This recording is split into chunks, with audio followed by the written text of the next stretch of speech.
Good evening. Welcome to another episode of Ghouls Over Vampires. I am your host, Hodge, and joining me this week is my co-host, the spookiest man, the scariest time of night, and that's Midnight. How are you?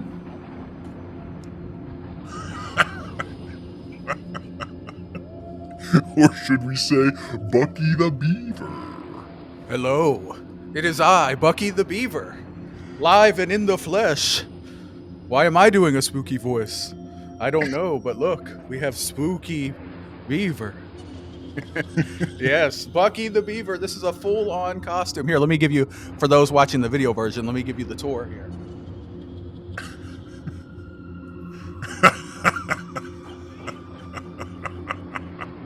See the tail? Your cat's like, what the fuck is tail. happening? Bucky the Beaver. And I am... Oh, I already introduced myself. But I am Hodge, or should I say Misty. Oh my god. I thought Sean would really enjoy this one. Unfortunately, everyone, Sean could not join us. He had some serious stuff going on. Obviously, he is very sad he's missing this episode. Our Halloween episodes or holiday episodes in general, I think are probably my favorite episodes we do, other than maybe the Goppies. That was really fun too. So obviously I'll be looking forward to doing Goppies again. But yeah, Sean unfortunately can't be here with us, but me and Midnight are gonna hold on the fort dressed like idiots, doing some we're going to talk about 3 video game adaptation horror movies in honor of Spoopy season.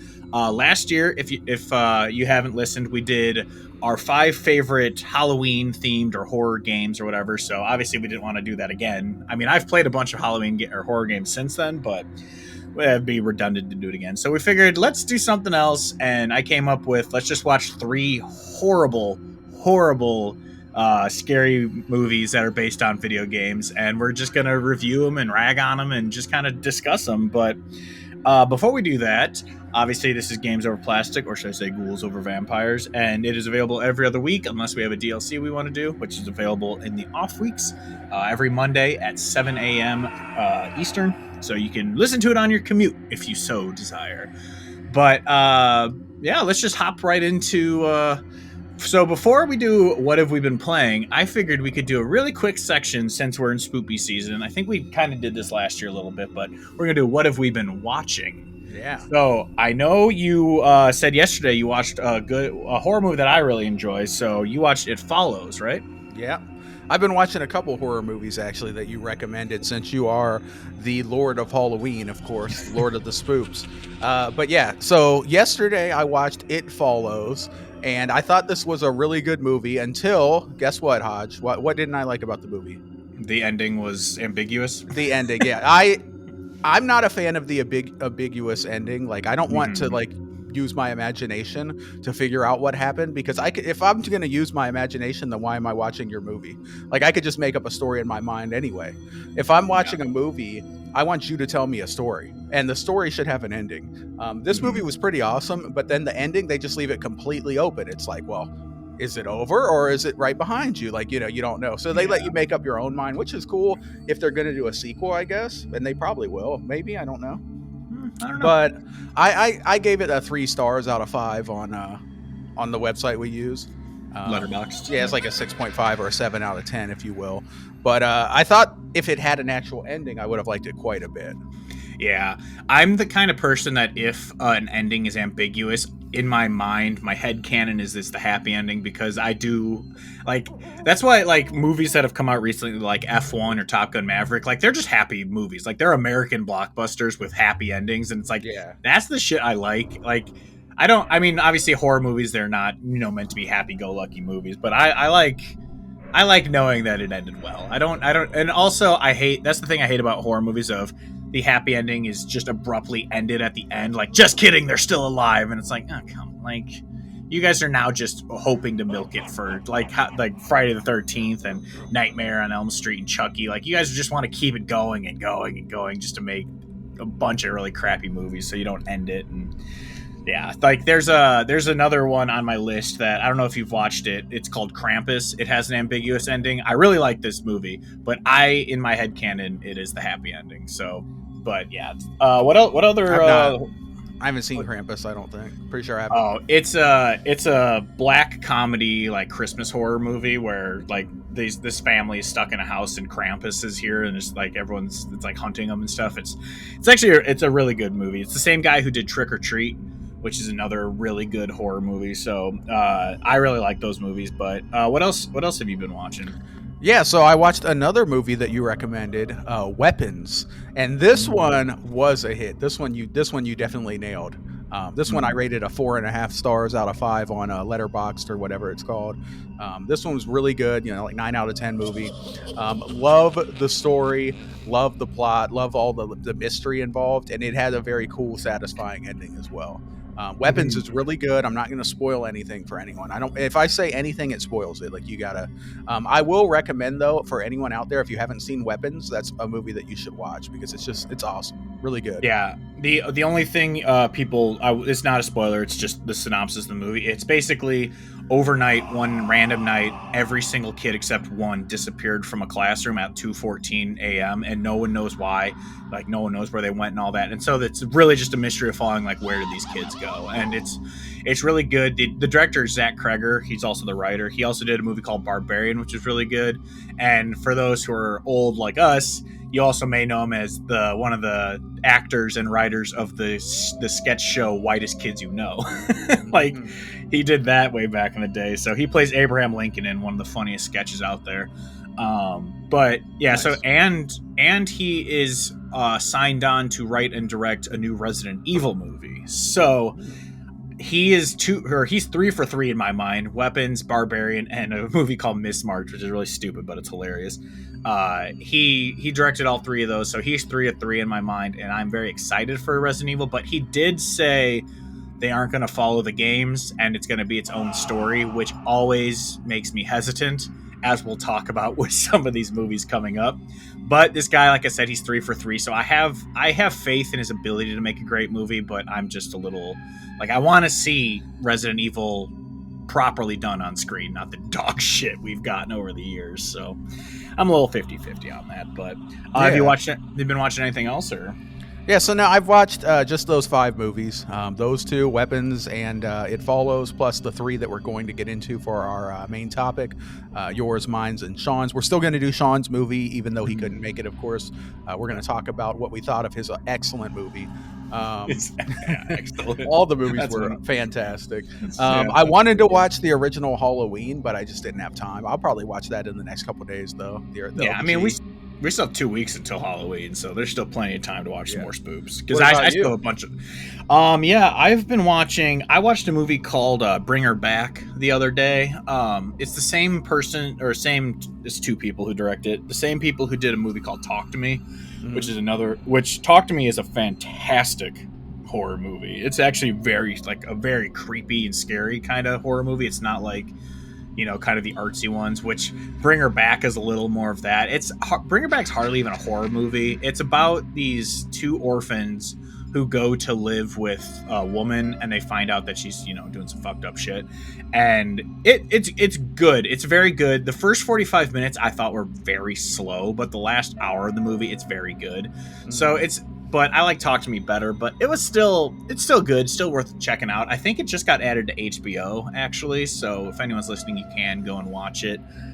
I've also watched Corpse Bride. It's not a horror movie, it's a Tim Burton movie, but that's a great. I love claymation, so I love movies like that. Oh man, what else have I watched? I watched War of the Worlds, the Tom Cruise one. Just I don't know. I had the craving of watching it, but yeah, I still have to watch Halloween. That's one I watch every year because it's so good. It's one of the best. It's like the OG slasher film, and it's still one of the best ones ever. And I want to rewatch it. Even though the movie combined are like 5 hours to watch both, but. I don't know. I haven't really gotten to watch as many as I want, but obviously, like I said, there's still 2 weeks.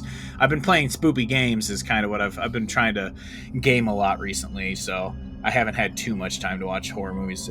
I don't think I'm trying to think. I know I've probably watched a couple other horror movies, but they're just slipping my mind right now. So, I watched Bram Stoker's Dracula, which is directed by Francis Ford Coppola. I'd never seen that one before. I will say, that Nosferatu, which came out last year, is better than they're both the same story of Dracula, but Nosferatu is a much better movie than. Oh, wow. But it's still very good, and it has a 21-year-old Winona Ryder who's very hot, so that's pretty cool too. Well, you can't go wrong with that.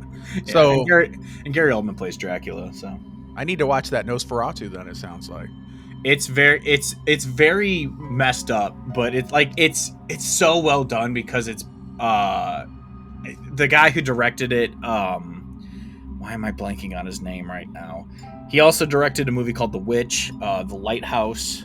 He makes like very artsy kind of A24 type horror movies, and they're very. He hasn't missed once. I'm looking it up because Robert Eggers, that's his name. Nosferatu, The Witch. He also did The Northman. I don't know if you've seen that movie. It's that one's not really a horror movie. It's about like a Viking way back, and it has like Norse mythology and stuff in it. It's really good. But he's made some really good horror movies. The Lighthouse is still probably my favorite by him, but Nosferatu is a close second, I think. But let me ask you this: have you seen the movie Let the Right One In, the 2008 Swedish horror movie? No, I haven't, but I've heard of it. I recommend that you watch this. It's a good movie. You got to watch the Swedish one from 2008, so it's subtitled.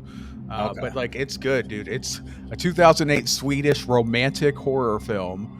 It's very interesting, very unique. It's about these kids, and there is some spooky stuff in it. So it's Swedish with subtitles. So I'm gonna have to be listening to I'm gonna have to pretend I'm scared while they're talking like, oh, hinger dinger dinger. Yes, exactly. It's not super scary, but it's a good movie. Okay, yeah. I don't expect that you'll probably be scared hardly at all, but it does have like vampire themes. I'll just say that much, and it's good. It's like a sleeper movie. Yeah, it says it's on Prime, so I can watch that. It has a 90% on Rotten Tomatoes, and an 82 on Metacritic. So, people right. like it, and I know me and Lockmore like it. Nice. Well, Lockmore has to. It's from his area. From his area, yeah. You don't see many Swedish movies, so that's pretty rare. Yeah. Let me see. Actually, I'm going to pull up my diary really quick. Yeah, so I've watched a couple of the Chucky movies, which are all really dumb. But this movie, I think I talked about this podcast last week, actually. It's called EFAP, Every Frame of Pause. Yeah. And it's these guys just watch movies and they record them, like, commentating over it, and they upload to YouTube. Like, they're able to edit it in a way where even though the movie's in the video, it doesn't get copyright struck. I don't know how they do it, but they do it, and it's really, really cool. So they watch these movies, and they did. They're doing Child's Play right now, so I watched the first 3, and those movies are really stupid, but they're entertaining. And then I just looked. Also, I forgot. This is actually what sparked my idea of doing this topic, which it almost was the movie I chose, but I didn't go with it. I watched Five Nights at Freddy's. And it was decent. It wasn't amazing by any stretch, but it was an entertaining movie. And there's a sequel coming out in December for some reason. Great time of the year to release a freaking horror movie. But so I watched that. It's pretty good. But okay. Yeah, I got plenty more that I still need to watch before Halloween in 2 weeks. But anything else, or shall we move on? Nah, I said let's get into games. Yeah, let's do it. So, what we have been playing. Do you want me to go first, or do you want to go first? I can go, because then you can unleash your spoops after, because I don't know what games you're playing, so mine are listed there. So we'll save yours for after, because I don't know what you're playing.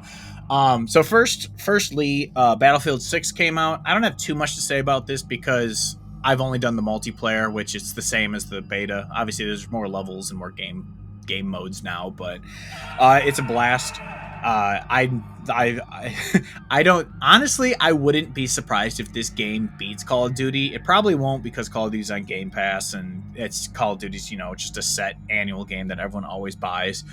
But this game is so fun. I absolutely love this game. So the only thing that I really don't like about this game is you can only have a party of 4. Like, yeah. I get that you have a squad, but you should be able to partner up with like another squad, like have 2 squads together so you can have 8 people in your lobby. Like it shouldn't be limited to 4 people in a lobby. That is the stupidest thing. But other than that, the game is super fun. Have you hopped into Battlefield yet? No, I played the beta and I enjoyed the beta a fair bit, but I just haven't felt inclined to drop the money to buy the full game. Because I think honestly, I'm going to play. I've been convinced by my friends to try Call of Duty this year because of, I don't know if you saw, but they're making matchmaking changes finally. Something that we've wanted for a long time. They tried this out during the Call of Duty beta.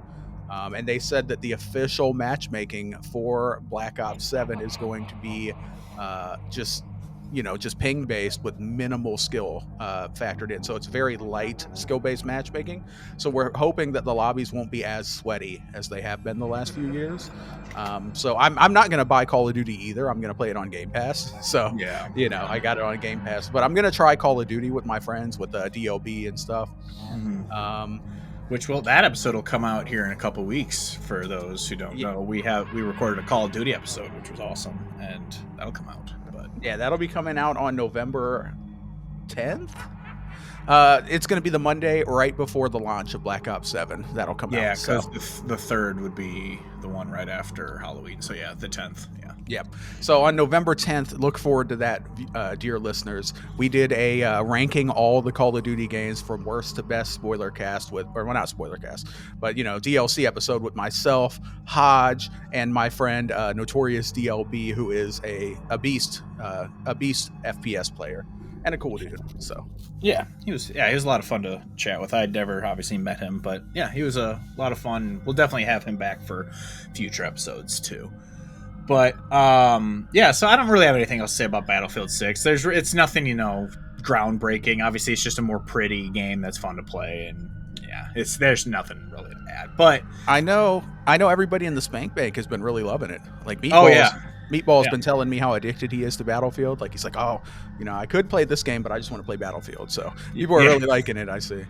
Yeah, it's been tough because Battlefield 6 launched, which obviously you won't care about this, but it launched at the exact same time as Fortnitemares, which is their annual Halloween event, and it's always super fun. And so I've been wanting to hop in to play Fortnite, but I'm like, but I want to play Battlefield because Battlefield is so much fun. So yesterday I got off work at about 4:30. I got home and I played a little bit of my next game until dinner, and then I played Battlefield for like 4 hours until like midnight. And I'm like, I have to go to bed. Like, I can't stay up forever. I have to go to freaking bed. I'm way too addicted to this. So, because I wanted to get up and work out and whatnot before we did this. But so Battlefield 6 is awesome. Like I said, I've also been playing a little bit of Fortnitemares. There you go, get Bucky there in the screen. I've been playing a little bit of Fortnitemares. It's a lot of fun, but I don't need to get into that too much. They have I'm an idiot. Of course, the other movie I saw just the other night, made me think of this because the Grabber, who's the bad guy from the Black Phone, is in Fortnite this year, and I just saw the Black Phone 2 on Thursday, and that movie is awesome. If anyone hasn't seen the Black Phone 2, watch them. They're so good.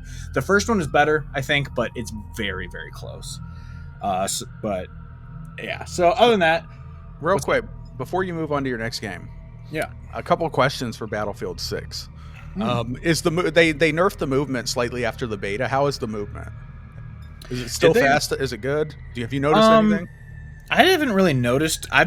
But when I'm in like a close area, I'm actually pretty good at murdering people. So I don't know. Maybe they did nerf it a little bit because I'm able to land my shots easier. But the only annoying thing about Battlefield is when you're in those huge maps, just the people who are camping and sniping or just sitting in tanks like that makes it just not fun for me. Like, so I try and mix in the close area battles because I'm decent enough at shooting. Like, I'm a good shooter, but when I'm trying to run across this like 500-yard field to get to a base and I just get sniped, it's like, come on. Like, the only way you can get there is in a tank or a car. It's like, I don't want to do that though. Like, I want to play boots on the ground, as they say. So yeah, those are the two things that kind of turn me off a little bit about Battlefield is snipers and vehicles, because I'm not a fan of dying to either of them because you just get insta killed and you don't really have a chance because one's in a super vehicle or the other one you can't even see. They're on a hill with a glint, Yeah, exactly. And also, I do kind of lament the lack of kill streaks. I am a simpleton. I love kill streaks in my shooters like Call of Duty does. And in Battlefield, you just don't really get rewarded as such. If you do go on a kill streak, you don't really get anything out of it other than it feels good, which is good. But. Yeah. I thought about that yesterday while I was playing. I was like, man, I wish I could call him like a chopper right now. That'd be sweet, dude. They should make a mode that has kill streaks. Like a smaller mode that doesn't have vehicles, kind of like a 10v10, 12v12 smaller mode, but where if you go on a streak, you could call in a chopper or you could call in like an airstrike. Yeah, exactly. That'd be fun. I think people would enjoy that. Like a side mode. Definitely. Yeah, I think so too. I mean, like, not to go back to Fortnite, but Fortnite's proved that they can do that by having different game modes that are completely different than each other. Like, I know you've played even you hopped into it to play that ballistic mode. And yeah, we can talk about that briefly if you want for a second. Yeah, sure. Or we could wait till I get to mine. But since you just brought it up, yeah, I mean, you guys know that Midnight is the Fortnite hater. I always hate on Fortnite, the little douchebag kids doing the floss dance and shit. I always hated that. But yeah, you did. I think you told me that they had this new ballistic mode, which is kind of like CS:GO. It's like 5v5, like search and destroy, 1 life per round. One team defends, 1 team plants, and I love that shit. That's like my favorite. I love search and destroy. I played CS:GO for a while. That's the type of stuff that I really get into. So me and my boy DLB, we got on Fortnite and we were playing that ballistic mode, and I got to tell you, it was a lot of fun. Like, we really had a lot of fun. The dances and stuff are fucking stupid, but it was funny. Like, we're sitting there like doing the gritty with people. I have the Gundam. I got the Gundam style one, so like I'm breaking out the Gundam style, and like you can all dance together. Like, people come up and do it together, and it's just like, it's stupid, but it's fun. So I do kind of understand, I guess, where the joy comes from with that. Like, the skins are ridiculous. Like, they have the Green Ranger. I love the Green Ranger. The Green Ranger is the best Ranger, folks. Not the White Ranger. Tommy. The White Ranger is lame. The green one was way cooler. All right, he had the little dragon. Yeah, the flute that was a dagger. Like, that's awesome. You know what I mean? But yeah, shout out to the Green Ranger. I didn't get that skin, unfortunately. It was in the battle pass. I didn't play enough, but yeah. But those battle passes don't expire, I don't think. So like, I could get it later, right? No, they do move on once it's a new season. I think we're still in the same season, so if you played it enough, you could get to it. But which is crazy because back in the day with Fortnite, you had to grind to get to level 100. But now it's like you get to level 100 by week 3 of the season, and then you're trying to grind for like the post battle pass like unlocks and stuff. It's really weird that, because like, yeah, I like that you're able to get through them quicker, like to get the stuff, but it took away from, I remember having to play, like, me and my friends, like, dude, there's only 2 weeks left, we have to get in there, we're only level 90, like, we have to grind these final 10 levels to get the skin, because if you didn't get it, it went away. I mean, which is still the case, but yeah, so we had to get in there and be like, we have to get it before the battle pass ends. So I like that they made it a little easier because they're recognizing that people have other things in their life. Yeah, like, you have other games that you want to play. I agree. I'm not against it at all. It's just the fact of like, there was the pride of getting to 100. Like, yeah, I got the skin because I was able to get there, but more exclusive kind of. Yeah, even though I do kind of wish that Fortnite would do the Halo route of every battle pass is there, it doesn't go away. Like, if you like, I'm still on the first battle pass for Halo. I mean, I've unlocked others from other battle passes, but I haven't even finished the first one because, like, but I can still do it, which is awesome. Man, that game launched 3 years ago, 2 years, 3 or 4 years ago. I don't even remember when it launched. It was a while ago. 21.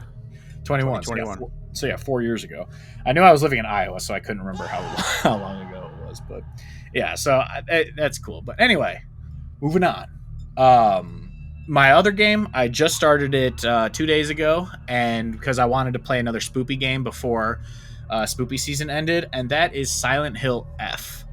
I am not going to lie, I'm not in love with this game. Like, I was surprised because everyone's talking this one up like better than Silent Hill 2. It's getting 9s across the board. Like, but the story is very intriguing. Don't get me wrong. I'm just shy halfway through. I'm on chapter 6 out of 13, so I'm just shy of halfway through the game. And the plot is interesting and it's intriguing. It's obviously still in the mystery section. There's no reveals yet, really. But the gameplay, it's very.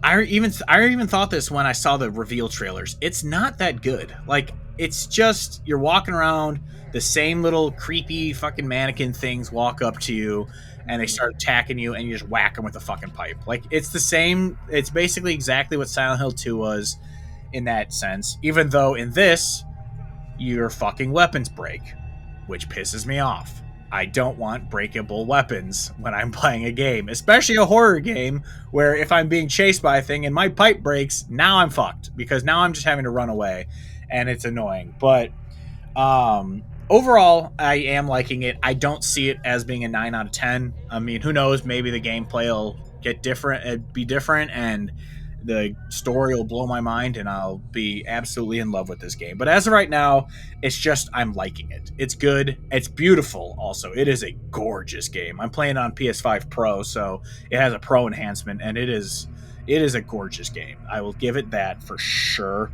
But overall, yeah, it's just good as of right now. And also, I'm playing it in Japanese. I normally don't do that. I don't play the subbed ones. No, I would too for this. But yeah, since it's set in Japan and you're playing as Japanese kids, like hearing them be immersed. Yeah, it is very good. Like, I played it for about half an hour with the English voice cast, and it was fine. But when I switched over to Japanese, I'm like, oh, this actually is very cool because it's very, like, it feels like very Japanese. So I'm playing it like that, and that's very cool. That the fact also that they give you the option. So I'm thinking when I play Yotei, I might do the same thing because I'm like, I'm actually digging this Japanese soundtrack or voice cast. But we'll get into that briefly. But I will just say that I actually did not. I did it in English. Oh, really? Although I played the original Ghost in Japanese. Yeah, I played the original in English, so, but I don't know. I'll see if you can shuffle it in the game. I'll probably just kind of check each one to see which is better. But you can switch it, but I think you might have to like go to the main menu and switch it, and then load your save back in. But yeah, you can switch it mid game though. It's not that hard. Okay, that's good. But yeah, the English dub is really good. They did really good on the voice acting. But yeah. I understand. I didn't want to have to read the subtitles while I was like fighting and like trying to explore. I wanted to be able to hear it natively, but do what you want.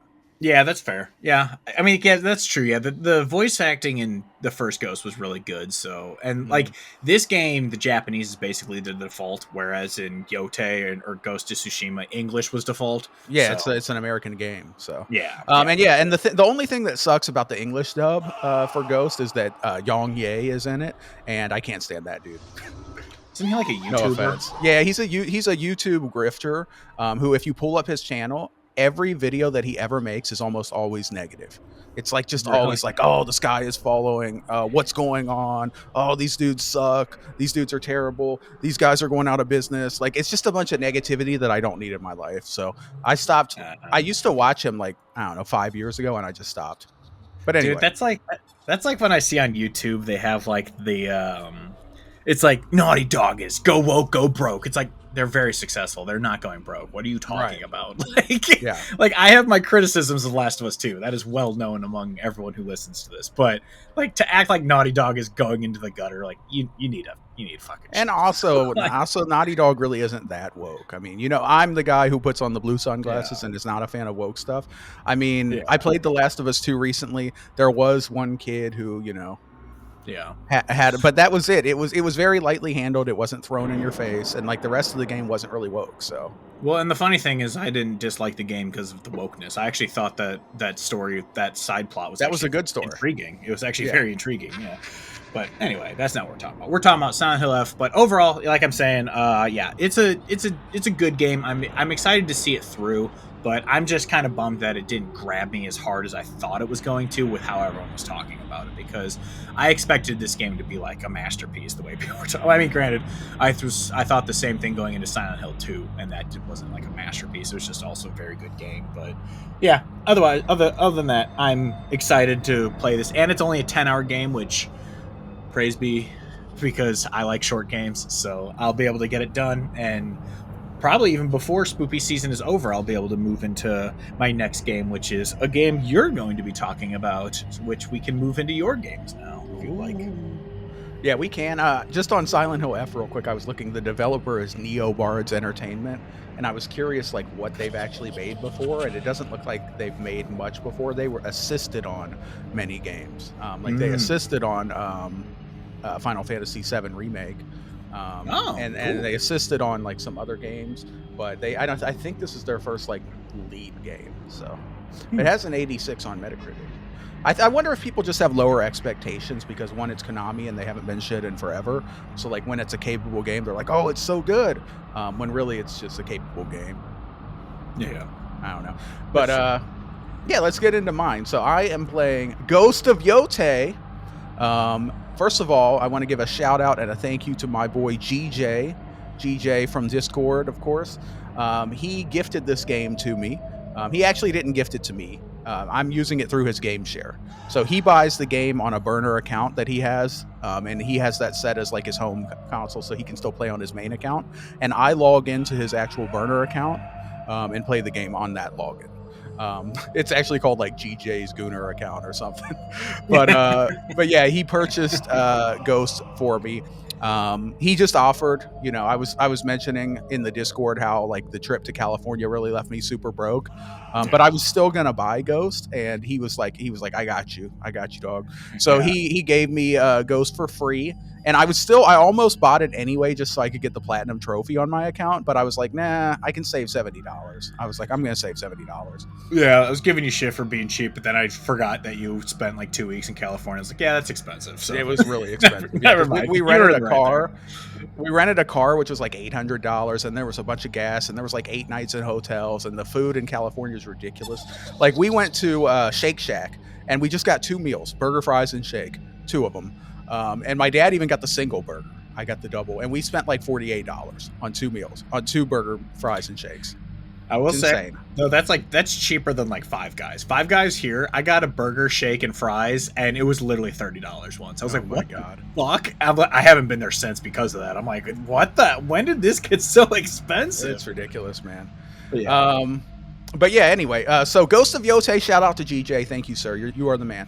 But yeah, I did beat this game. I beat it the other day. The game is phenomenal.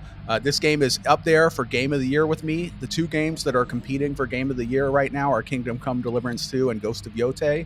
And which one I like the most will be revealed on the Goppies. So look forward to that. But these games are virtually tied. I'll say that. They're both super good. I would rate this game on Midnight Critic about a 93 is where I think I have it, Ghost of Yotei. This game is phenomenal. I recommend it to anybody who likes any game. All right. Maybe that's a little bit too open. If you're a fan of Assassin's Creed type games, if you like, semi-open world. Well, it is open world, but it's not as big as the first game. It's smaller zones that are more densely packed with meaningful content. One thing about this game is the first Ghost had 3 very big zones, and there was a lot more to do in it. In this game, there's like 4 or 5 smaller zones, and there's less to do in it, but it feels more impactful. Like there's more story-driven stuff for each thing. The game is awesome. The story is fantastic. The combat is super fun. The combat's a little bit more difficult than the first game, but it's not too bad. And there is easy and even a casual setting. I played on medium, the middle setting, but there's 2 difficulties lower than that if people want to. Like you can go down to easy, and then there's even a casual setting, which is like super, like instant win, if you just want to experience the story. But it's really good. The graphics are awesome. The cinematography and the music is insane. There's so many times where they'll like zoom out the camera. They'll use letterbox. They'll play music while you're riding, and they kind of point it exactly at where you're looking at. The visual direction is awesome. It doesn't use the UI that much. It just uses visual cues. Not only do you have the wind, of course, but they just make it real obvious that like, this house in the background or this mountain in the background was where you're headed. It's just obvious by the design. And it's just incredible. I liked everything about the game. I have 0 complaints. Why is it not 100 out of 100 then? I don't know. What game is 100? It could be better. It's a 93 for me. It probably could have been slightly better, I guess, but I don't know how. It was just great. I recommend everyone play it. I love it. I would have got the platinum if it was on my own account 100%. This is a game where it's probably not that hard to get the platinum. You just got to clear out all the content in the game, and you should pretty much get the platinum if you do all the side stuff and unlock all the nodes on the map. You should get it. It shouldn't be that difficult. I didn't do that, but I did enough. I did a lot of the side stuff. There's a lot of bounties in this game, which is cool. The bounties have like light stories for each one. You hunt them down, you go find them, and they talk some shit, and then you kill them. It's, you know, some light story stuff, and that's cool. So you got myths, where you can get like unique armor. You got tales where you can get weapons. You got the bounties where you can get money, and then the main story, and it's just awesome. So I'm not going to say any more. I don't want to spoil anything. This is a great game, and I think everyone should play Ghost of Yotei. Yeah, I can't wait to get to this game. Like I said, when I saw all the trailers and leading up to it, like I forgot it even came out on the day it came out. Like I had just zero hype for some reason, like because you and I have talked about like how much we love Tsushima. That game is so good, and like I was obsessed with it. But then Yotei was like announced. I'm just like, I don't know, just nothing did it for me. But then you talking about it, my cousin, who's a very casual gamer, like he's kind of like the Call of Duty annual type gamer, like he doesn't play too many games, but I bought him back when I was making a lot more money. I bought him a PS5. I'm like, cuz you need to play some of these fucking games, like because since he was so casual, like he only had an Xbox, and I'm like, dude, there are so many PlayStation exclusives, like you have to play. And so he played Ghost of Tsushima first. He's like, thank you for getting me this, because I'm obsessed with this game. And even he's playing Yotei even before me, and he's like, dude, this game is basically an art piece. Like I'm like, oh my god, I can't wait. Because obviously yeah, because obviously, as everyone knows, I'm an artsy-fartsy kind of person, so that is music to my ears to know that it's like an art piece, basically. So I'm very excited to finally play this game. And I did buy it physical because I went to trade in Arceus and Pikmin, like I said I was going to on the last episode. And GameStop, since especially Pokemon games, but especially since Switch games do not decrease in value, they gave me $56 for the two games, so I got Ghost of Yotei for $12.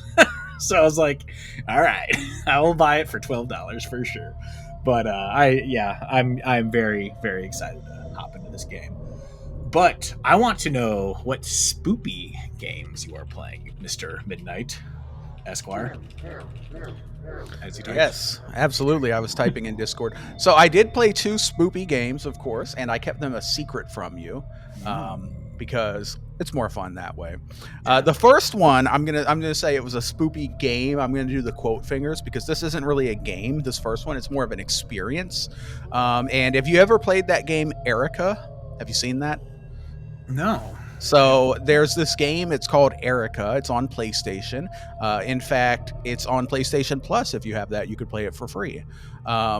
There's even a mobile version that you can get on like iPad, which is completely free, and it appears to be literally the full game. It's basically an interactive movie. So it's not really a game. It's an actual movie. It's live action shot with real actors, cinematography.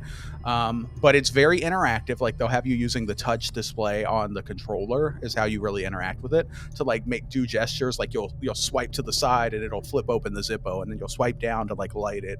And you'll swipe to like this door. I want to go open this door. You can go to that door. I want to go explore that door, etc. And then it's very seamlessly, like it goes into the live action, exactly what you picked. And then there's dialogue choices that come up. And you'll select the dialogue choice, and then that's what she'll say. But basically, it is kind of a spoopy game / movie, if you will. It's a murder mystery. Somebody is murdered at the start of the game, and then you're taken to this home that your father owned, which is like an insane asylum. Basically, it's like a mental institute, and like you're staying there for a while, and there's some creepy shit going on. That's all I'm gonna say. I'm not gonna spoil anything. It's very short. It's 2 hours or less. For one playthrough. So this is something that's pretty cool if you want like an interactive movie. Like I said, if you got PS Plus, it's free. If you want to play it on your iPad, there's an app version of it that appears to be, I started it up, and like it's like the full thing, at least as far as I could tell. Like it starts off the exact same as the game. So you could do it on there if you want to. But yeah, it's pretty cool. I did enjoy it. You can play it multiple times and get different endings. I only played it one time because time was limited. I feel like I got one of the best endings. I made some good choices. I was pretty hardcore. I was pretty hardcore. I was killed a couple people. I'll just say that to accomplish my goal. But I feel like I made the right choices because at the end, my character got out and like some people lived, and I feel like I got a pretty good ending. But yeah, you could experiment with that and do it multiple ways. But Erica, this is something that if you want like a short, kind of spoopy experience where you get to make choices, I would probably recommend it. I enjoyed it. It's like a 7 out of 10 is what I would rate it. It's nothing crazy, but it's a cool experience. So Erica is the first one. Yeah, I am going to play, especially since it's said it's like basically a movie length. I'm going to play this after I finish Silent Hill before I hop into other stuff. But because it's 2 hours at most. I think it was probably less even.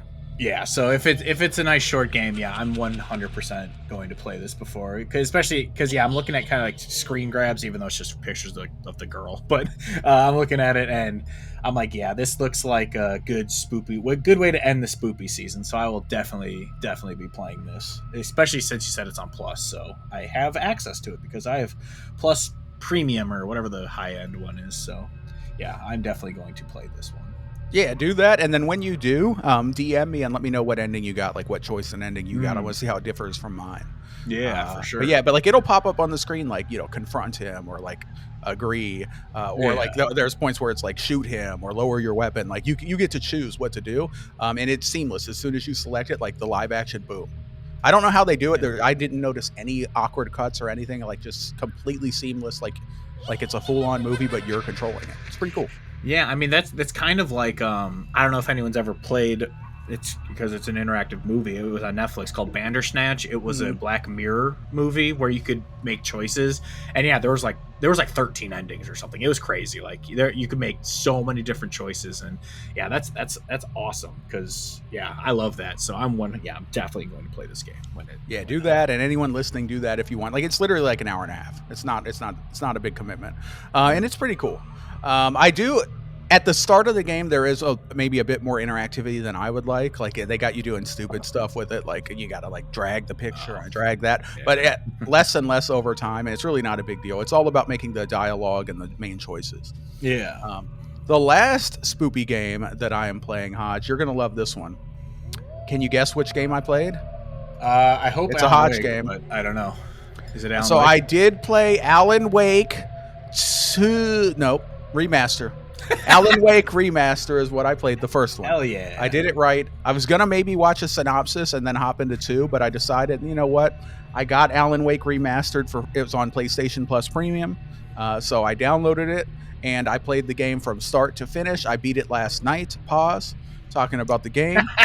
And it was good, dude. This is a great game. Really good story. I love the character of Alan Wake. I love his voice. He really does sound like an author type dude. Mm-hmm. He has that vibe about him. Sounds intelligent. But yeah, it's a really good game. He's the doctor in Control. The guy who's in those live action videos in Control. That's Alan Wake. That's the actor who plays Alan Wake. Yeah, I didn't even notice that. I didn't remember that. But yeah, it was a good game. It had a good ending. I am a little bit confused about the fate of one character in the ending, but I'll talk to you about that off cam, or maybe it's revealed in Alan Wake 2, I assume. But yeah, no, it had a good, satisfying ending, which I like. Cool characters. I like the sheriff. The sheriff was really cool. Mm-hmm. But yeah, I mean, ultimately, this is a great game. I don't want to say too much because I don't want to spoil anything about it. But you're walking around in the dark in the woods and stuff. You got a flashlight and a gun or two, and you got these weird shadow spoops are chasing you, and you got to point the light at them and then shoot them. And it was pretty cool. I did play this game on easy. I will out myself for this. usually I play games on normal, but for this one, I just wanted to experience the story, and time was a factor. Mm-hmm. I beat it last night. Like I wanted to beat it before the episode. So in order to make it a little shorter, I did put it on easy, and I played the whole game. It's still I died a few times even on easy. You get swarmed quite a bit. Like if you don't play it right, if you don't use like a flashbang or a flare at the right time, you can die. Mm-hmm. But yeah, no, it's good, and I like it, and I recommend it. I would give it like an 85 on Midnight Critic or so. It's a solid game. I do want to play Alan Wake 2 now at some point, but I don't know when I will. It's not going to be immediate, but sometime in the next year, probably, I'm sure. Maybe next year at Spoopy Season, I will play Alan Wake 2. It was it a game with gold, or was it added to PlayStation Plus? Because I know it's available for free right now. Or it's It's definitely free on PlayStation because I got it on PlayStation Plus. I have PlayStation Plus Premium, Okay. but it might be on Game Pass as well. It might have been at Games with Gold. You probably have this free on various platforms because I know that it has been given away before. I think it was this month's PlayStation like free monthly game, if I remember right. So yeah, Alan Wake 2 was. That's what I'm saying. Sorry, that's what I was talking about. Alan. Yeah. Oh yeah. Alan Wake 2 is free now, or was. Yeah. And I got it. I redeemed it. That's a great deal. Oh, yeah.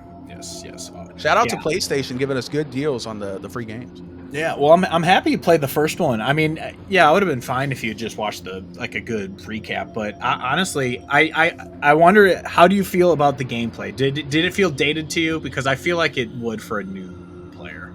No, it didn't feel too bad. It felt pretty solid. That's good. I mean, I played the remaster, so maybe they tweaked it a little bit, but I didn't feel like the controls were janky in any way or anything. I thought it was fine. Yeah. I had no complaints with the gameplay, and the story was good too. Yeah, that's the game. I think the gameplay in the second one is way better, but the gameplay in the first one I really enjoy. It's fun, but I just love that story. It's very Stephen King. Like, I've never seen Twin Peaks, but that's what people say it's like, so I kind of want to watch the show just because of that. But I love the story of the first one, so I'm happy you enjoyed it. Obviously, Alan Wake 2 I think is a little bit of a better game, but I love them both. Obviously, as everyone knows, I'm a Remedy whore, so I love Control, Quantum Break, the Alan Wakes. I love all those games, so I'm happy you have added another Remedy game to your repertoire.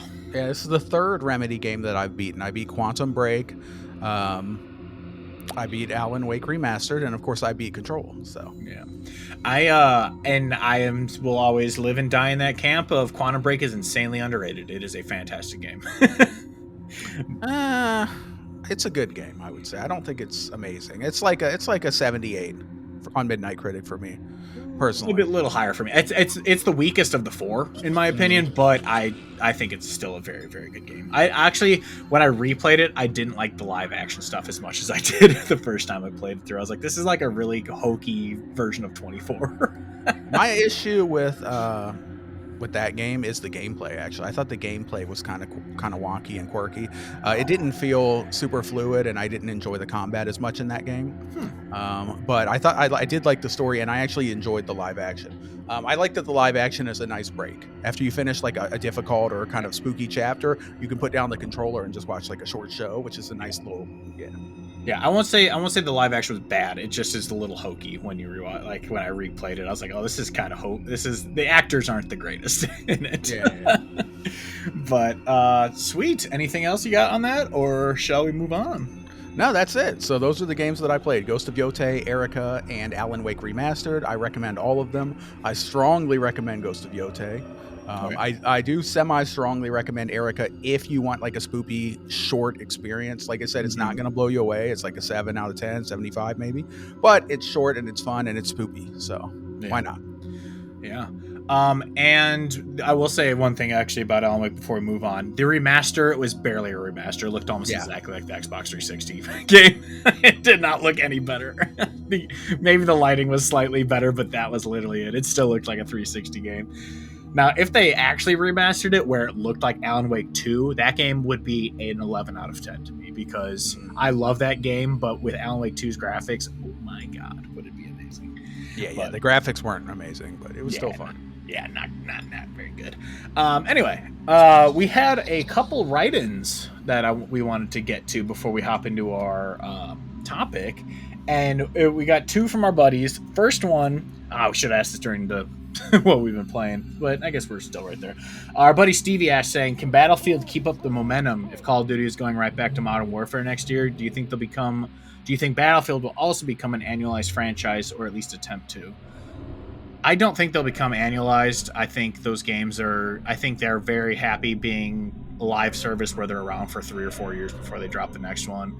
As for the momentum, I think it'll maybe dip a little bit, but honestly, I don't think Call of Duty looks that good, and I think most people are thinking it doesn't look that good, and Battlefield is beloved right now. So I don't think it'll outsell Call of Duty just because the masses always go to what's annualized for them. Like, it's just a habit to play Call of Duty, but I think Battlefield might put a dent into it, unlike like 2042 or Battlefield 5.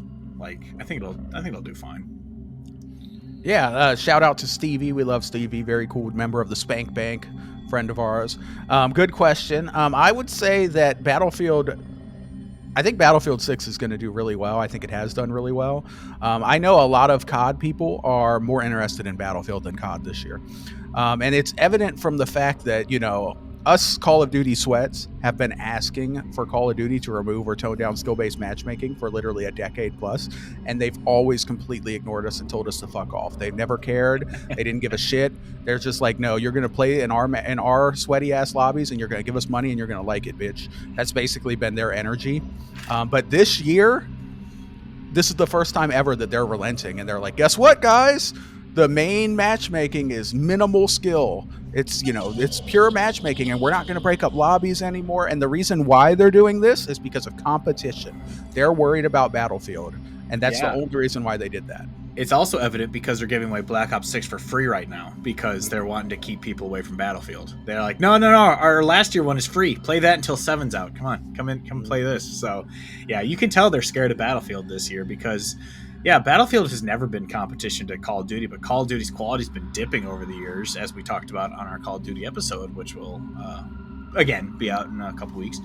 And I think they're actually scared of Battlefield this time because Battlefield is getting a lot of love this year. Other than the campaign, apparently the campaign sucks, but but no one plays FPSs for campaigns anymore. Yeah, I don't play FPS campaigns really. Yeah.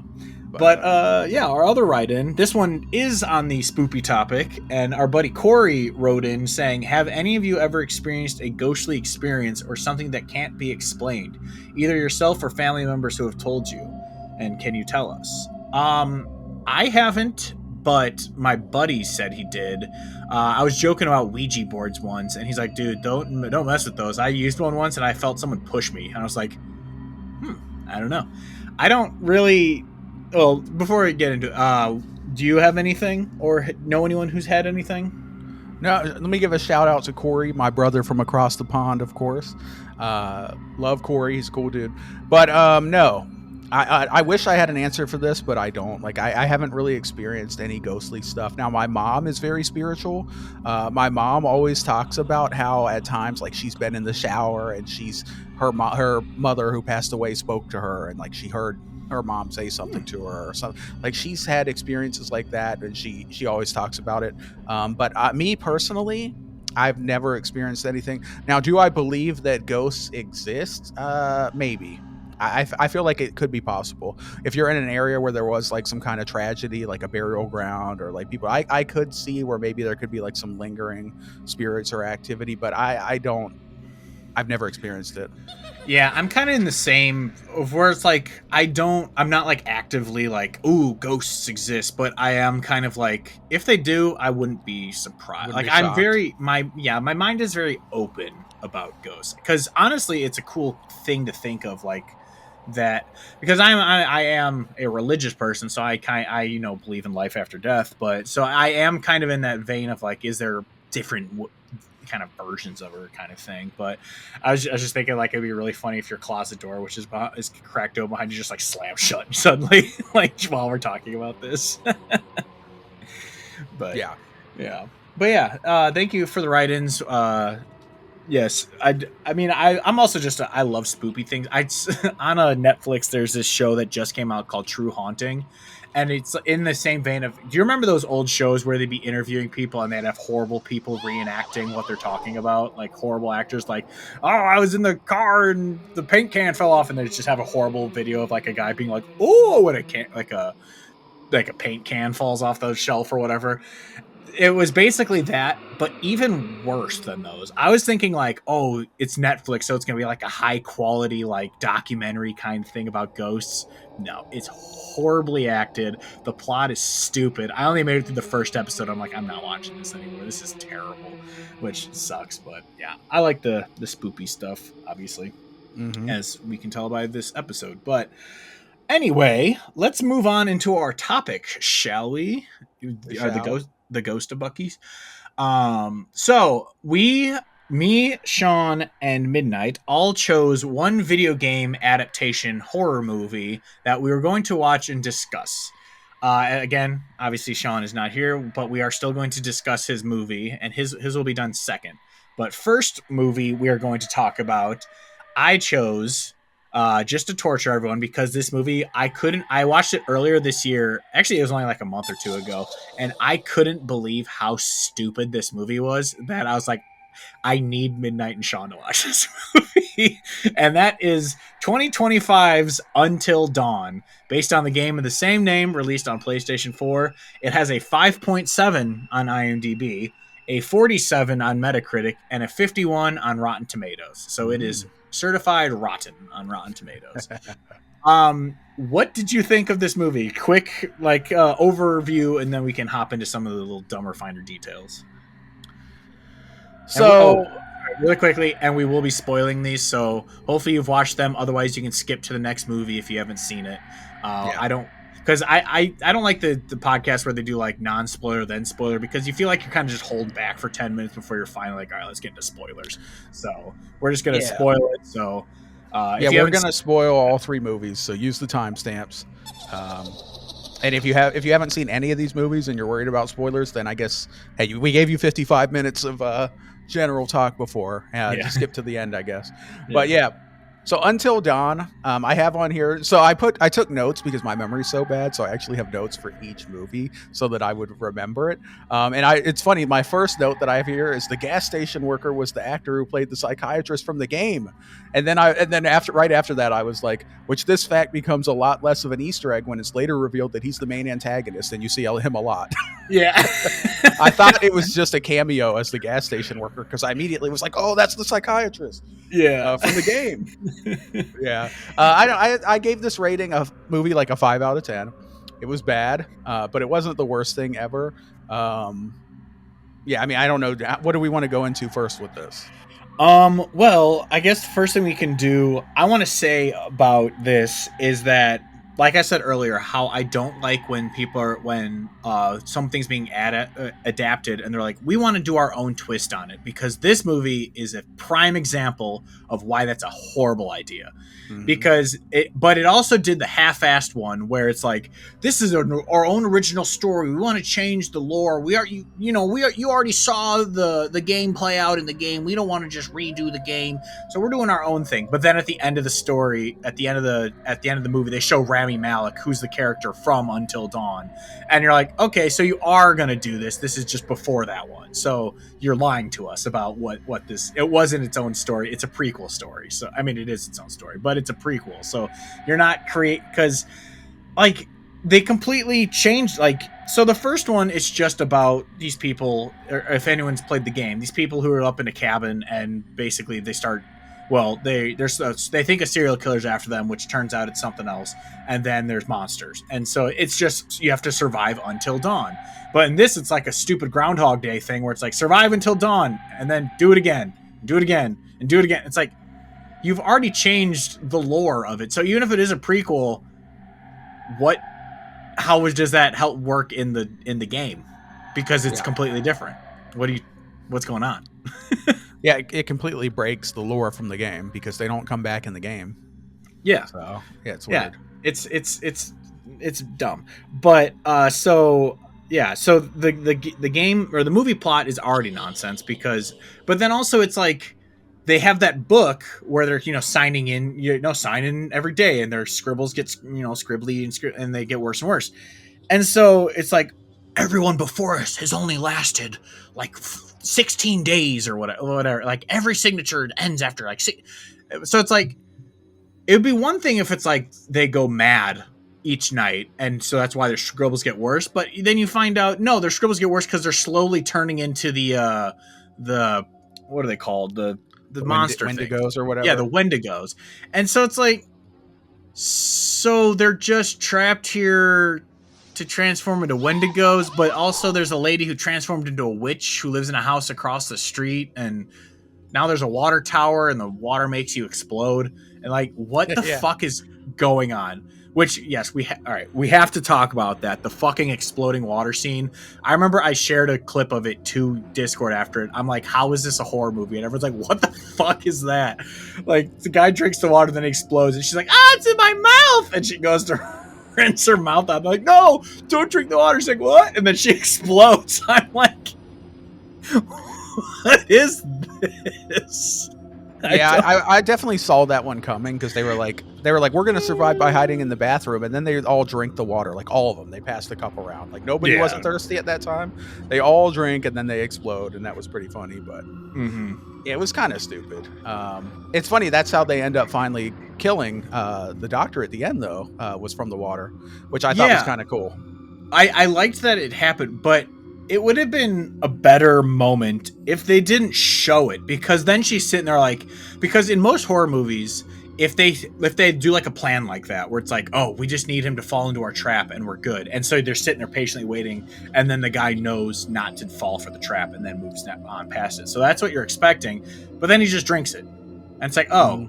So it would have been better if like we didn't see her do it or didn't know she was waiting for it, because then it would make it more impactful. But instead we're sitting there like she doesn't, like, oh, he's gonna find out and he's gonna like dump it out or something, or something's gonna happen where it's not gonna work, but then it just works. I was like, oh, okay. Yeah, this movie really didn't make that much sense. I actually afterwards, like I got on Copilot AI and I was like, make it make sense. Like how is he controlling like this? Because at first I thought that the doctor had some kind of magical power where like he's bringing people back to life and resetting the days. But that's not what's happening. Basically what AI said, I guess, from interviews and the director, I guess, is that basically it's all like just like a metaphor or an allegory or whatever for mental illness. And it's like, because the main character Clover couldn't admit that her sister was dead, she basically had to get over the fact and recognize and admit to herself that her sister was dead, because that's when it finally ends, when she realizes that her sister's dead and she says goodbye to her sister. That's when she's able to survive and take out the doctor, and that breaks the cycle. So like, I guess that kind of makes sense, but at the same time, it's just weird how this has allegedly happened, multiple times before. And the whole thing is just kind of stupid. So it was a movie. That's what I'll say. Well, and also, how does that work as a metaphor of like, she had to get over her sister or accept her death because her sister got murdered there? So what did her sister have to get over? Did her dog die? Like, what did she have to get over that she wasn't able to get over that? Instead, she's like, all right, I'm dead, I guess. Like, and then also, they bring in the serial killer mask person from the game. So now you've broken that lore, because it was just, I don't want to spoil who it is and what it is in the game, but it's not this person, because this person is designed specifically for the repeating thing who comes into murder. So you undid that too. So they basically butchered the lore, and then were like, yeah, this movie sucks, but here's it's a prequel. Don't worry, it's just a prequel. It's the same with, I didn't hate the Uncharted movie, but I didn't watch that. It did the same thing, so it's not, it is, but it isn't a spoiler. At the end, it leads into the first game. And so they do the same thing of, well, the Uncharted movie is lead into the first game. So the Uncharted 2 movie is going to be the first game, supposedly, is kind of what they're doing. But the first Uncharted movie has action set pieces from all 4 games. So you've already stolen the set pieces from the games later on and used them in this one. So you've already destroyed the lore. And they destroyed the lore by the way Nate and Sully meet is completely fucking stupid in the movie. They completely butcher it from what it is in the games. The games, which you haven't even played the games. You need to still. What game? But, what? Oh, Uncharted? Yeah. Yeah, I do need to play those. I tried the first Uncharted and I just got kind of turned off. I'm like, this feels janky. Yeah, I'm not I heard I played it back in the day, so it didn't feel aged to me. But apparently the first one didn't age very well for people. But I am gonna watch a synopsis of 1 and then jump into 2 someday. Someday in the near-ish future. Yeah, I know there's like an 8-hour movie I saw on YouTube where it's just the cutscenes and like big plot points in the but I won't be watching that. That's too long. But yeah, I'll watch a breakdown of it though. Yeah. Actually, that one might just been full gameplay, because I don't think the game's longer than 8 hours. So I don't know. I might have just, I don't know. Anyway, Until Dawn. Yeah, this movie, like it felt like they wanted to make an Until Dawn, or it felt like they wanted to make. I don't know if have you ever seen the horror movie Cabin in the Woods? I think I have, but I don't remember much. It has Chris Hemsworth in it, but it's so it felt like they wanted to make a cabin in the woods type movie, but they were told to use the Until Dawn IP. Like that's what this movie feels like. It's one of those movies where it's like, I want to make my own movie, but the studio says I need to make a movie of Until Dawn, so I'm just gonna say it's Until Dawn, but it's not Until Dawn. Like that's what this movie felt like, because it felt like it was more. If anyone's seen Cabin in the Woods, you realize that not everything is as it seems, and that's kind of what it is with this, where it's like the world is very controlled in a way. It's not so organic how it is in other horror movies where it's just wrong place, wrong time. Like this is set up to do this, and so it felt like they were trying to do that. And this movie sucks. Like it's not the worst movie. It's definitely the best, I think, of the three that we've watched. But I don't know about that. All right, well, we'll get into that after. But yeah, it's a bad movie, and it's one of those movies where parts that are supposed to be serious were not fun, or were not serious. Like I should not be laughing at your horror movie unless it's like a purposefully funny moment. Like obviously there's levity in some horror movies, but yeah, this was just not good. It was not good. Yeah, I have nothing further to add. The movie's not very good. So yeah, I'm literally just like trying to think of like what else is there to say about the movie. It's like there's really nothing. There's really nothing else. There's nothing else to say. The little Easter egg at the end when they show the cabin from the game was cool, I guess. But that's about it. Yeah, but it's just member berries at that point, where it's just hey, member Until Dawn. I member. Remember the game that was actually good, but unlike this movie. I member. Yeah, but anyway, so that's Until Dawn 2025. Bad. Moving on, we got 2012's Silent Hill Revelation, which has a 4.9 out of 10 on IMDb, a 16 on Metacritic, and 8% on Rotten Tomatoes.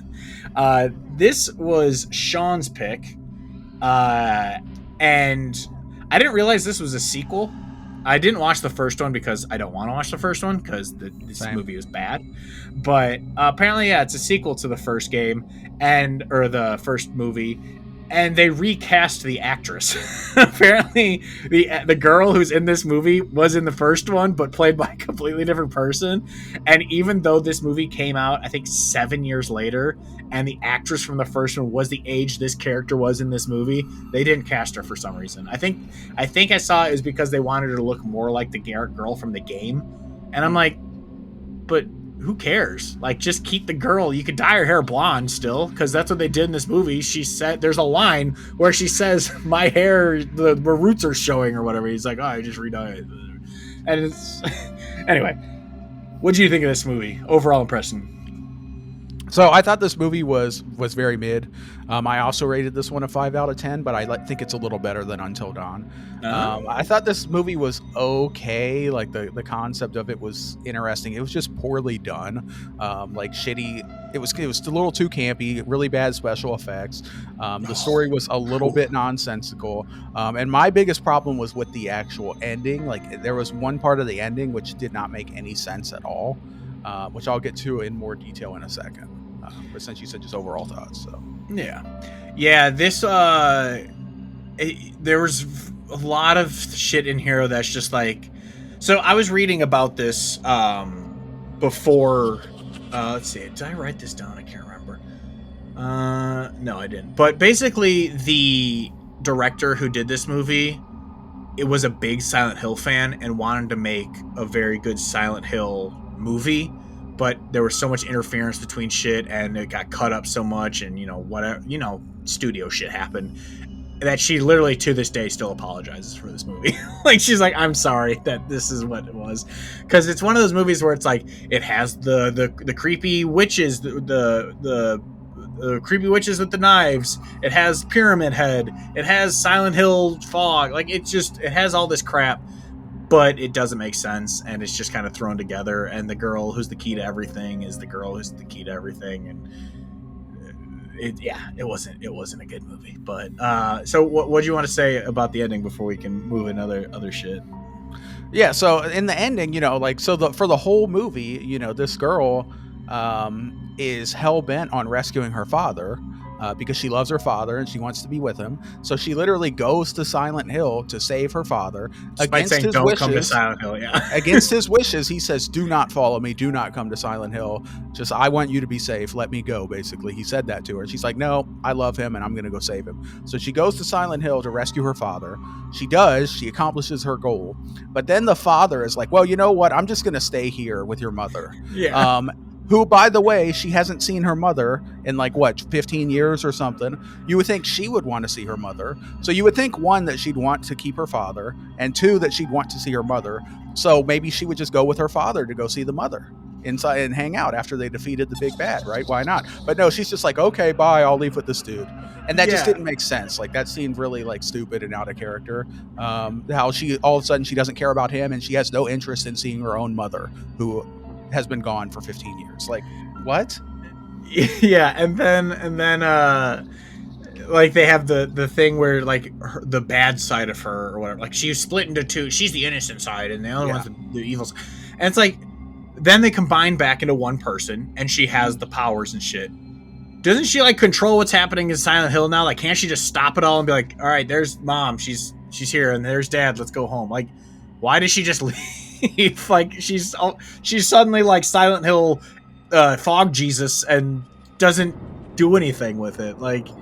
This movie's bad. I took notes as the movie was going on, and so here is my bullet points of this movie from start to finish. The stuffed rabbit is gonna turn its head, isn't it? Yep, it did. Because when she's in the fog in the dream, that she's looking at the stuffed rabbit, it's just dun dun, it does the stupid horror movie thing if it turns its head. And then Pop-Tart jump scare, because it cuts to a scene with a Pop-Tart flying out of a toaster. And then why does she stop to stare at a homeless man? I like how yours is just completely random ADHD. Oh, these are literally my thoughts as the movie's going on. Goth chick with huge tits. Ned Stark and Jon Snow are in this movie. Stereotypical bullies in class. Making fun of how she's dressed. I thought she was dressed nicely. There's zombie clown children. This movie must have been released in 3D, which I did. I thought that, and then I looked it up. It was shot for 3D because you can tell there's so many times where the knife comes at the camera, and you're like, "Oh, that was to come at your face in the movie theater." That's exactly what that was. The PI guy already died. Another thing to prove I'm going crazy. Cuts to insane man laughing on the bus. Break into the house without a warrant, and then they say they now have probable cause because there's paint on the wall. The demon girl uses the force because she's walking down the street with the fog chasing her, and she just goes and then a guy fucking bursts into ash. Yeah. Jon Snow, there's a twist. What a shock. I saw that one coming from a mile away. Yeah. I mean, the dude's transferring into the school on the exact same day.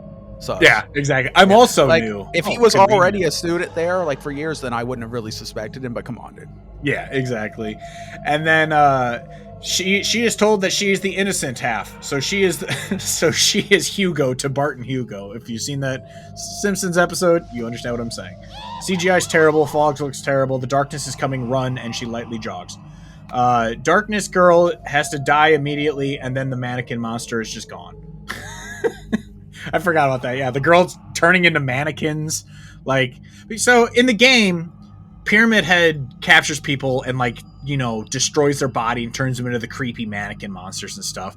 In this, it's literally just a naked girl laying on a table, and she's just slowly turning to plastic, and then it's and then she turns into a plastic monster, and then the horrible CGI monster picks up her head and it screams.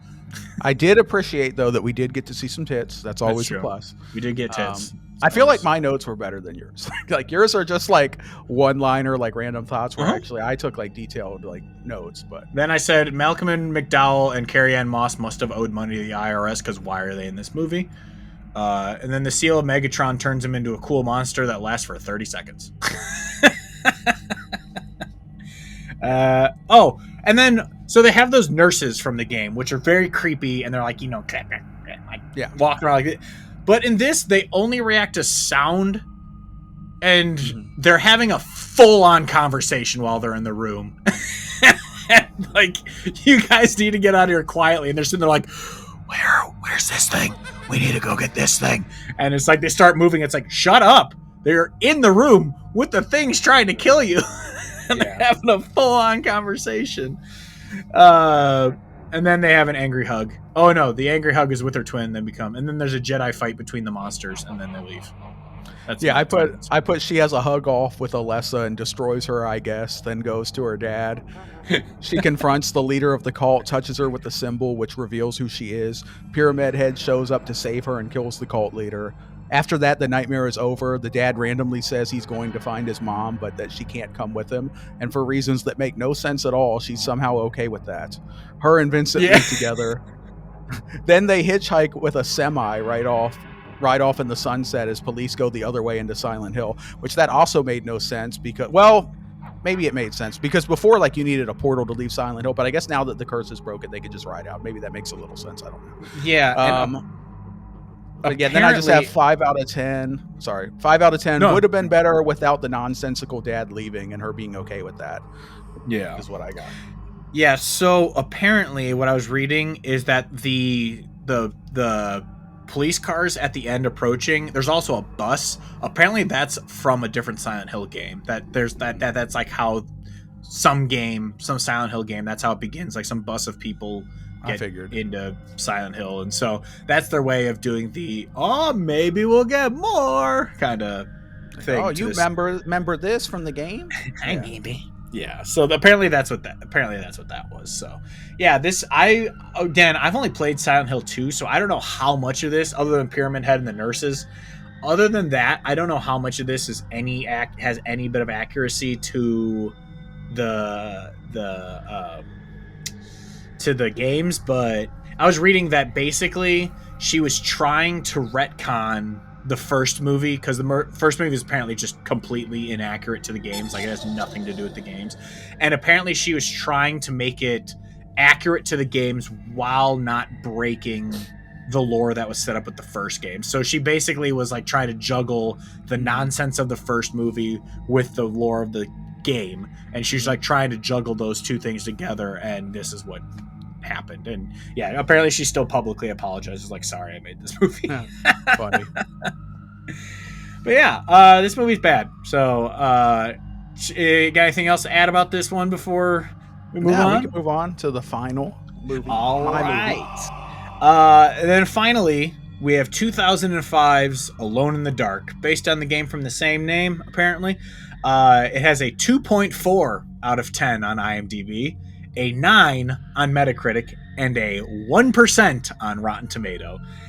This is actually why I ordered them in this area, is because we had the 51 to the 8 to the 1 on Rotten Tomatoes. That's why I wanted to go from best to worst, which coincidentally was newest to oldest. So this is the oldest movie of them. This is a 20-year-old movie, apparently. And again, this is another movie where apparently Christian Slater owed a lot of money to someone, because why the fuck is he in this movie?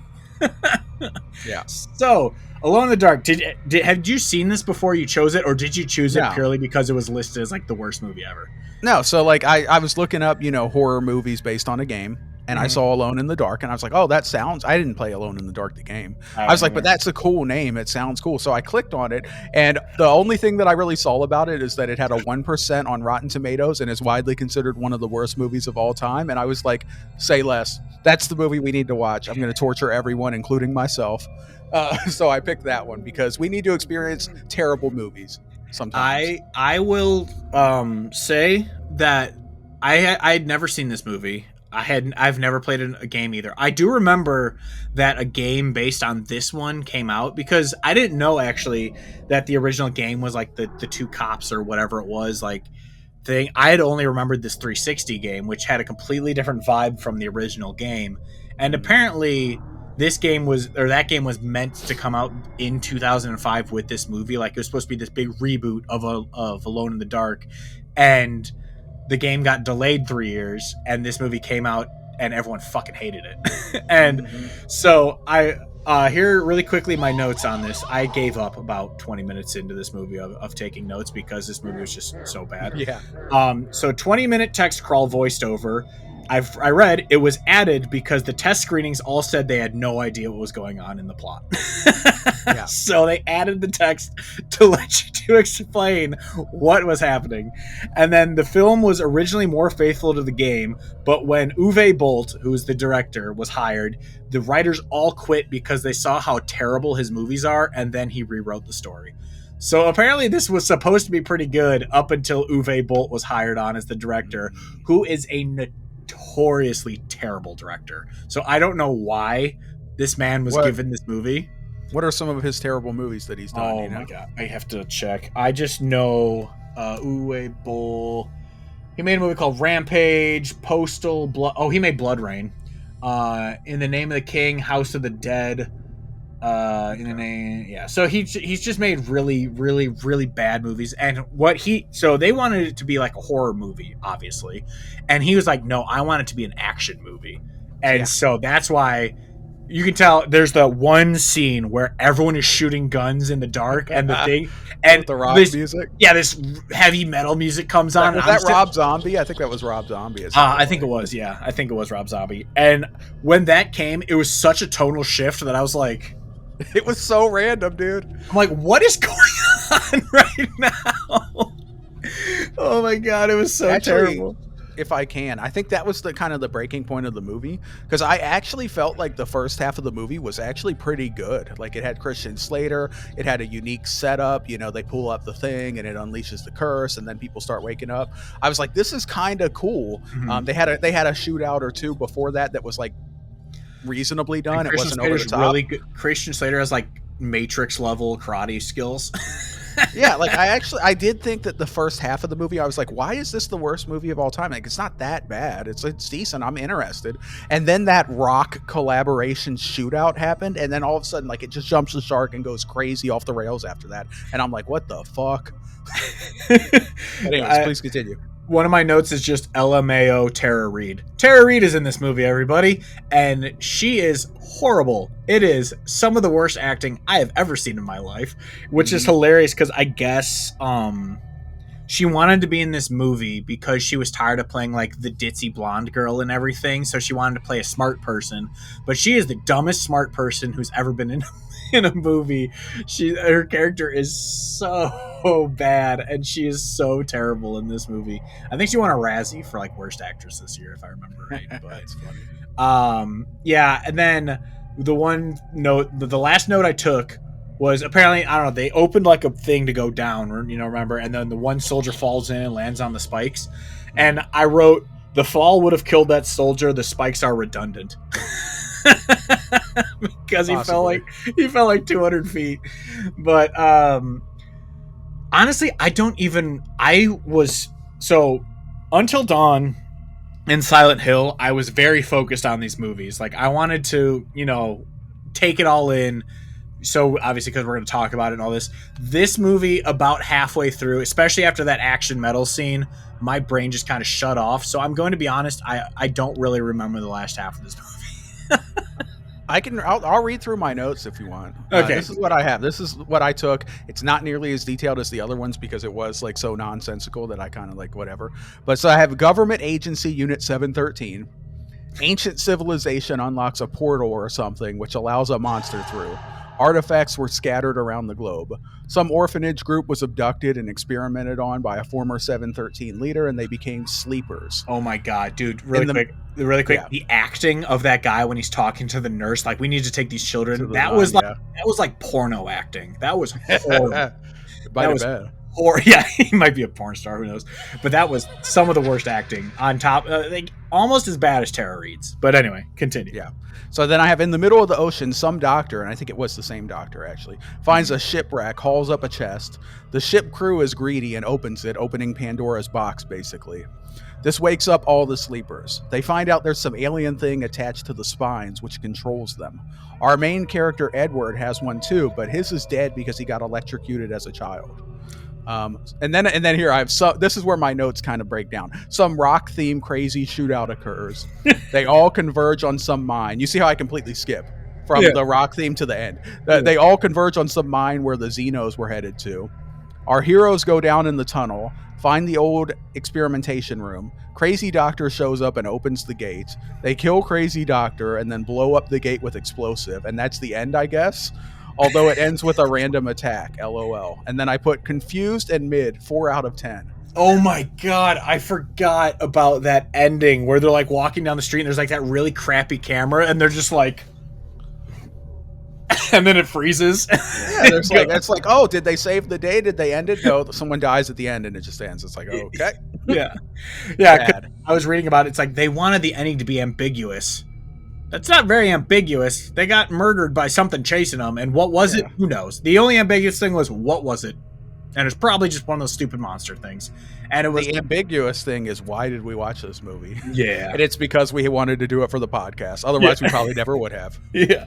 Oh my god, dude, this one also, I watched it on what was it available on? I can't remember. I think it was like it was Fandango at Home. That's what it was on.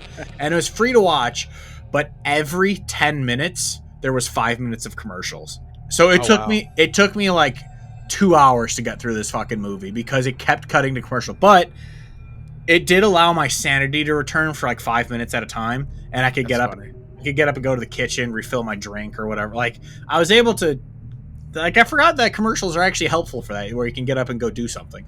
But so that's all I would do. But yeah, there was like legitimately 5 minutes of commercials every 10 minutes or so, and it wasn't like well planned out, you know, where it's like a scene break. That's what it cuts to commercial, like, you know how they used to add commercial breaks basically in shows and movies. So like this is a break where you can go to commercial kind of thing.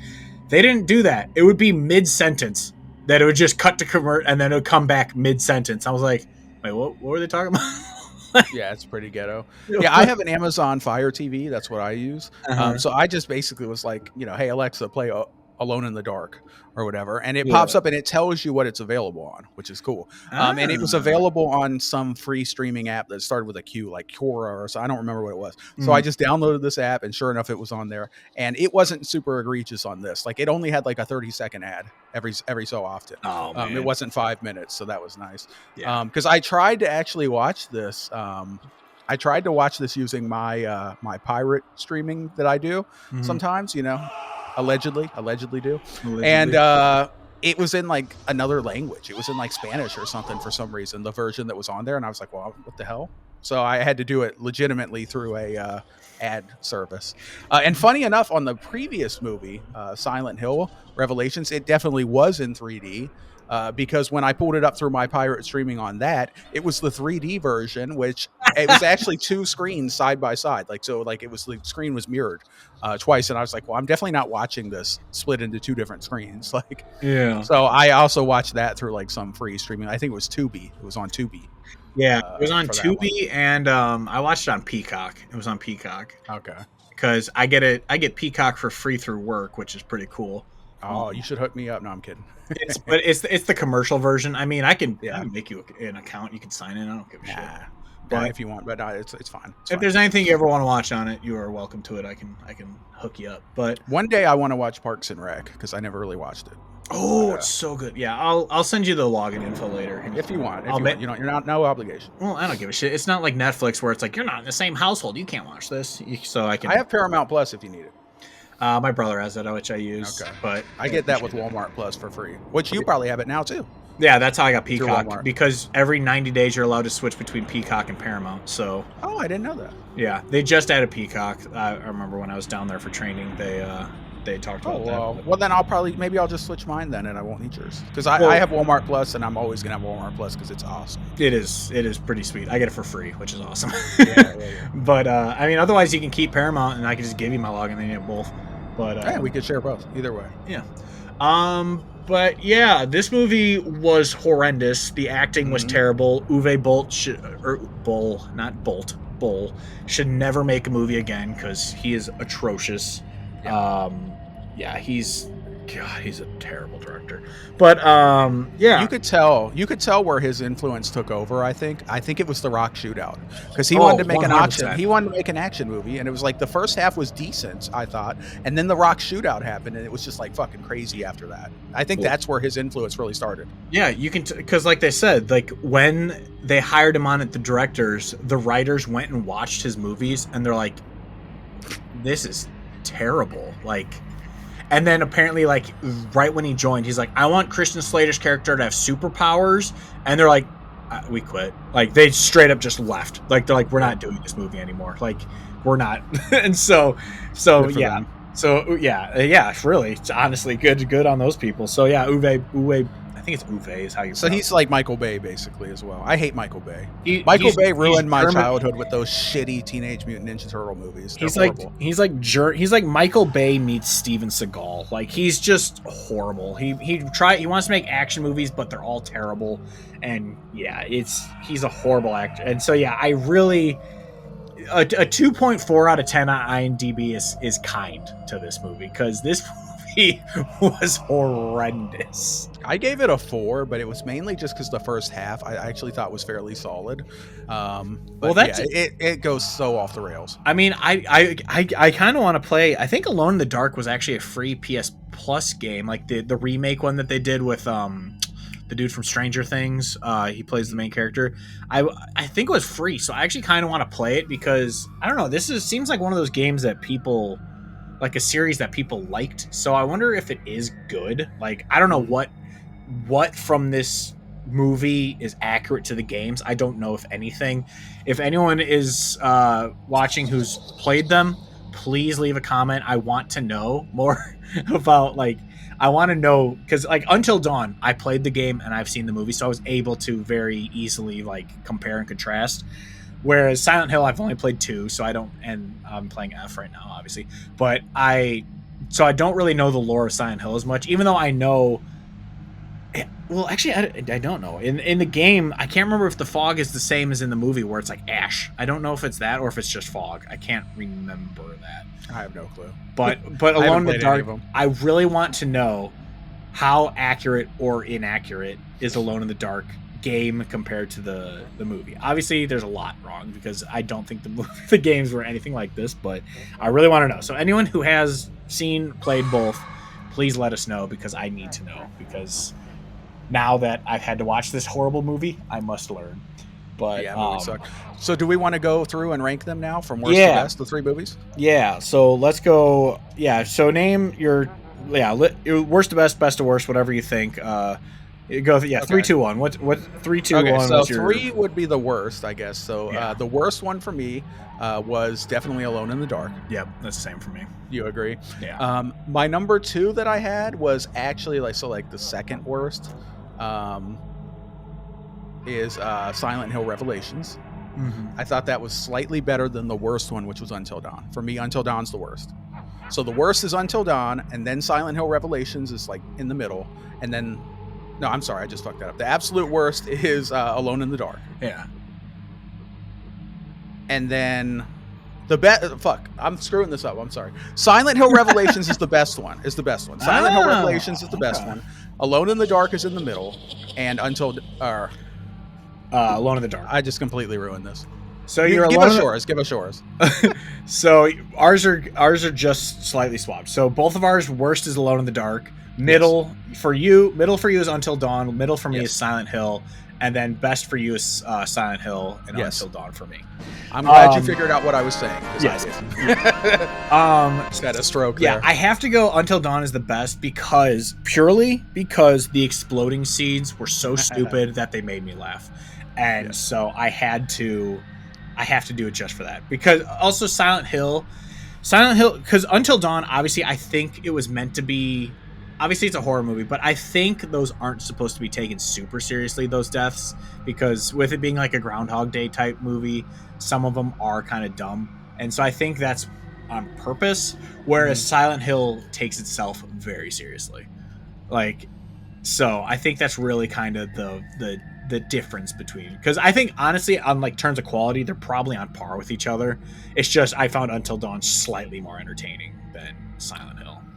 Yeah, I have Silent Hill as the best of the 3, although that's not saying much, because I actually rated Until Dawn and Silent Hill both 5 out of 10, but there's just a slight nudge for Silent Hill. And the reason why I thought Silent Hill was slightly better is because it does actually tell a complete story from beginning to end that does somewhat make sense. Like, it's obviously not grounded in reality, but it's grounded enough to where like it kind of makes sense. And really the only like what the fuck moment was, like I said, the ending where she's like, okay, you go fuck off, Dad, and I'm just gonna leave. I no longer care about you or my mother. You know. Yeah. But yeah, and Until Dawn just completely makes no fucking sense. The whole time loop shit, like it's not grounded in any realistic basis at all, and they don't even explain it. Yeah. All right. So I also have one other question for you. All right, Ella Rubin, who plays Clover in Until Dawn, the chick from Silent Hill, who plays what's her name? Not Alessa, that's her twin. The other one, the main one, the blonde one. And Tara Reid. Rank them hottest to least hot. Who had the hottest chick? Man, I don't even remember hardly any of them, honestly. I don't even... Who did Tara Reid play? I don't remember her. She was the fucking archaeologist chick who... So Kristen Slater shows up to the museum, and he's like, hey, yeah, it's she me. was kind of hot. And then she goes up and punches him in the face. I thought you were dead. Yeah, honestly, I don't even remember. I can't really rank these. I'll say Tara Reid maybe was the hottest, even though she's a horrible actress. After that, you know, I don't know. Silent Hill girl was okay, but she was kind of young though too. She was 20 at the time, I think. Yeah, I guess she's legal. I don't know. The goth version of her looked better, of course. You know, I Can Fix Her. You know, goth style.